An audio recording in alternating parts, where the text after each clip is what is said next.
ജോർദാനിലെത്തിയതിൻ്റെ ആദ്യ ദിവസം ഞങ്ങൾ കണ്ടത് പെട്രയായിരുന്നു. ലോകാത്ഭുതങ്ങളിലൊന്നായ പെട്ര സന്ദർശനത്തിന് ശേഷം അടുത്ത ഡെസ്റ്റിനേഷൻ ചാവുകടലാണ്. അങ്ങോട്ടേക്കുള്ള യാത്രയിലാണ് കേട്ടോ. ഇപ്പം പോകുന്ന വഴിയിൽ കാറ്റാടിപ്പാടങ്ങൾ, ആട്ടിൻകൂട്ടങ്ങൾ, ഇതൊക്കെ ഇഷ്ടംപോലെ കാണാൻ കഴിയും നമുക്ക്. ജോർദാനിൽ കൂടുതലും ഈ സോളാർ എനർജി, കാറ്റാടി ഉപയോഗിച്ചുള്ള പവർ ഉൽപ്പാദനം, ഇതൊക്കെ കൂടുതലായിട്ടുള്ള നാടാണ്. ഒരു സ്ഥലത്തെത്തിയപ്പോൾ അവിടെ പട്ടാള ക്യാമ്പുണ്ട്. ആ പട്ടാള ക്യാമ്പിൽ നിന്ന് കുറേ പേര് ഓടി വരുന്ന കാഴ്ചയാണ് കാണുന്നത്. അത് ഞങ്ങൾക്ക് മനസ്സിലായില്ല എന്തേ ആളുകളിങ്ങനെ ഓടി വരുന്നതെന്ന്. പിന്നെയാണ് മനസ്സിലായത് അവർ പട്ടാളക്കാരുടെ ട്രെയിനിങ്ങിൻ്റെ ഭാഗമായിട്ട് അവർ വൈകിട്ടത്തെ ഓട്ടമാണ് നടന്നുകൊണ്ടിരിക്കുന്നത്. ശിലാരൂപങ്ങൾ പോലെ തോന്നിക്കുന്ന മലമടുക്കുകൾക്കിടയിലൂടെയാണ് ശരിക്കും ഡെഡ് സീയിലേക്കുള്ള യാത്ര.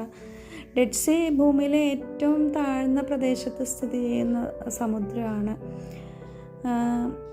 ഇറങ്ങിയാണ് നമ്മളങ്ങനെ പോകുന്നത്.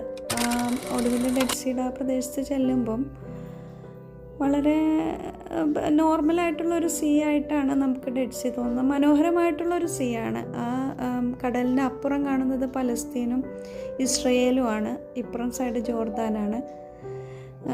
ഡെഡ് സീ അതിൻ്റെ ഓരോ വർഷം കഴിയുന്തോറും ഡെഡ് സീ വറ്റിക്കൊണ്ടിരിക്കുകയാണ്. വലിയൊരു കടലാണെങ്കിലും അത് വറ്റിക്കൊണ്ടിരിക്കുകയാണ്. കാരണം ഡെഡ് സീ എന്നുള്ള വെള്ളമാണ് പല ഇസ്രയേലും ജോർദാനും ഒക്കെ കൃഷിക്ക് ഉപയോഗിക്കുന്നത്. ഡെഡ് സീയുടെ വെള്ളം വളരെ കട്ടി കൂടിയ ഒരു പ്രത്യേക ടേസ്റ്റുള്ള ജലമാണ്. നമ്മൾ കൈകൊണ്ട് തൊട്ട് നോക്കുമ്പം ഒരു ഓയിലി ടൈപ്പാണ്. വായിൽ വെച്ചാൽ ഉപ്പിനേക്കാളേറെ വേറെ എന്തൊക്കെയോ ഒരു ടേസ്റ്റാണ്. നല്ല ഉപ്പുമുണ്ട്. അതുകൊണ്ട് തന്നെ വെള്ളത്തിൽ നമുക്ക് പൊങ്ങിക്കിടക്കാൻ സാധിക്കും. ലവണാംശം വേറെ കൂടിയ വെള്ളത്തിൽ പൊങ്ങിക്കിടക്കാൻ നമുക്ക് സാധിക്കും. ഞങ്ങൾ ഡെഡ് സീയിൽ ചെന്ന് അന്ന് വൈകിട്ട് സ്വിമ്മിങ് ഡ്രസ്സൊക്കെ ഇട്ടിട്ട് ഡെഡ് സീയിൽ ഇറങ്ങിയിരുന്നു. അപ്പോൾ ഫോട്ടോയൊന്നും എടുക്കാൻ കഴിഞ്ഞില്ല. ഡെഡ് സീയുടെ തീരത്തോട് ചേർന്നിട്ട് നിറയെ ചെളി കുഴച്ച് വെച്ച പോലുള്ള ഒരു ചാന്ത് പോലുള്ള ചെളിയുണ്ട്.